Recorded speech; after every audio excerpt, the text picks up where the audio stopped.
All right, welcome back to Iron Contracting Nightly Sports. I'm Rich Walsh. I'm joined by Andrew Fillipponi for tonight's show. We're taking your phone calls on the Bordas & Bordas hotline at 412-575-2600. So the Steelers have to make some decisions, and so do the Browns, Pony. This is a major blow to this team. How important is Kevin Stefanski to that offense? I mean, he's the innovator. He's the guy that calls the plays. Do you think that they take a huge hit without their head coach around for Sunday's game? Yeah, he was worth 5 wins to them this year. They went from 6-10 to 11-5, and the reason why they made that big jump was because of the Stefanski hire, in my opinion. They went from a totally incompetent coach last year in Freddie Kitchens, who was way above the job was way above his head. He had never been a head coach before. He had barely been a coordinator. Stefanski comes in, and look, I mean, no one's thinking he's the next Bill Belichick there.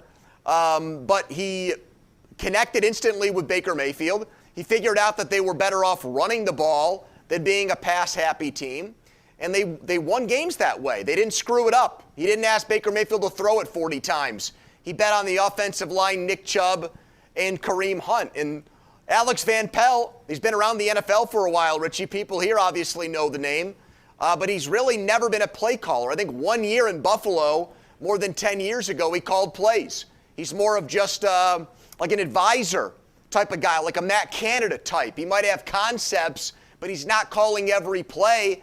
And now to make that adjustment on the fly in the playoffs, I think it's a huge deal for the Browns. And I give them no chance in the game now because of it, Richie. Yeah, no head coach. Also, they're going to be missing multiple coaches. And, you know, you had a great tweet earlier today talking about what if the Steelers had to have Danny Smith as their special teams coach. Now that's the situation that the Browns are in. Their special teams coach is their head coach for this weekend's game. Well, Stefanski will join them virtually during the week and help them get through a game plan. But during the game, it's going to be their special teams coordinator, is going to be their head coach, Mike Preffer, I think his name is. His last name is Preffer. It might be Matt Preffer. It's one of the two.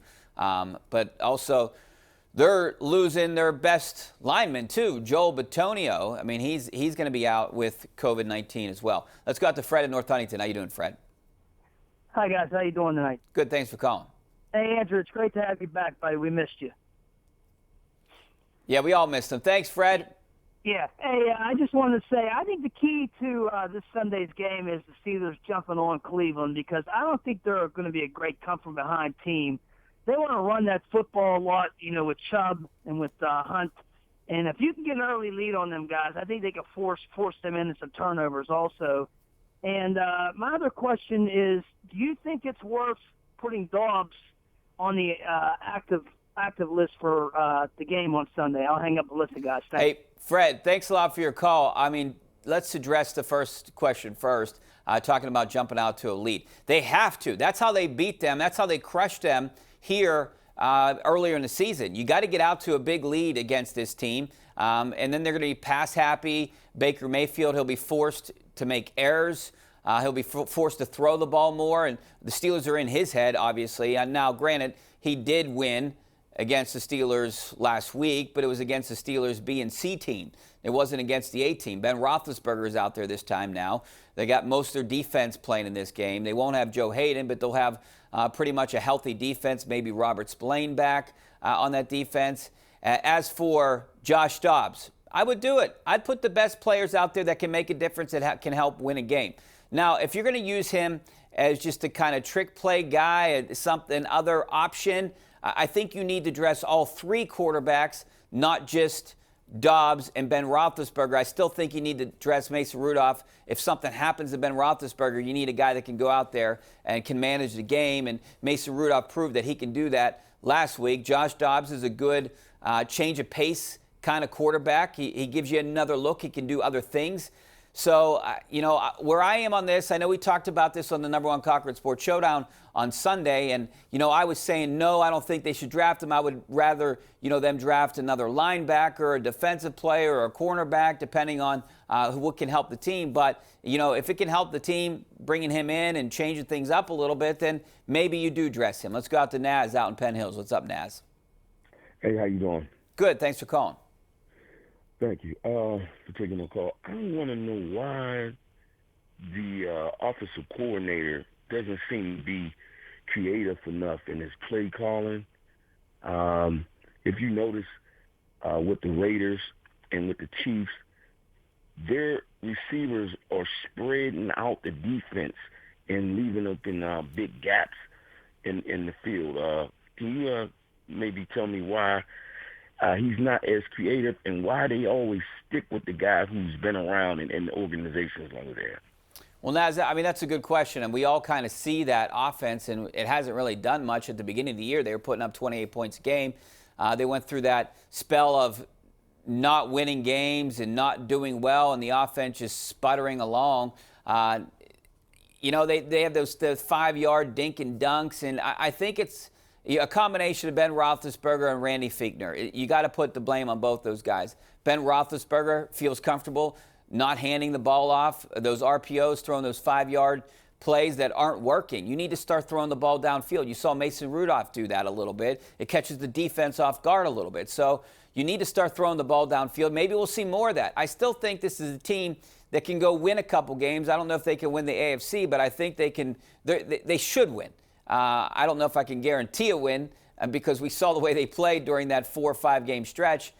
But I think they can win this game, especially without the head coach calling plays, especially without their best linemen and a couple other guys. The Steelers should win this game, but they definitely need to open up this offense a little bit because they do have some playmakers. I mean, we talked about this during the offseason, during the beginning of the season. Arguably, they had at one point the best combination of 4 wide receivers in the NFL. I mean, from 1 to 4, Chase Claypool, James Washington would be your 4 guy. He's one of the best 4 wide receivers in the NFL.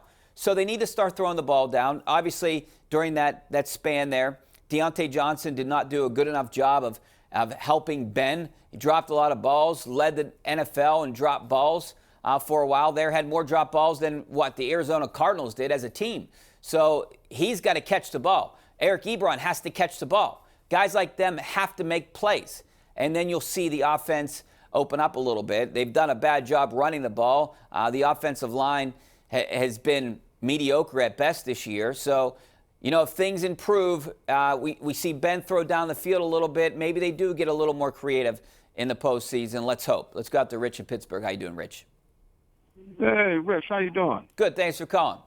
I'm just calling in to advise that Dobbs will be the better quarterback for the team because anytime you bring more tools, more weapons to the table, you got a better chance of winning the football game. And being that he has tools like that, it's a big threat. You know what? I'm saying? Rich, I can make the argument both ways there. I could see it both ways, yes. But how much is he going to play? Are you going to waste a jersey on a guy that might not even see the field? Wouldn't you rather dress another defensive guy? Wouldn't you rather dress maybe an Anthony McFarland, another running back, or someone like that? I mean, I know Anthony McFarland has dressed the last couple games, but you have James Conner in now. I mean, are you going to dress four running backs? So you're going to maybe dress another wide receiver, guys that can make plays for the offense or the defense, where you have Dobbs, who might just be sitting the bench the whole time. That's where it's tough for me to figure out, is it the right move to dress Dobbs? Because if Ben gets hurt, I'd rather see Mason Rudolph in there than Josh Dobbs. But Josh Dobbs could maybe do something else with that offense. But they haven't done any trickery, really. I thought they would with a Matt Canada, but they haven't done it. So why dress them? What's it going to do? What's it going to help? How's it going to help?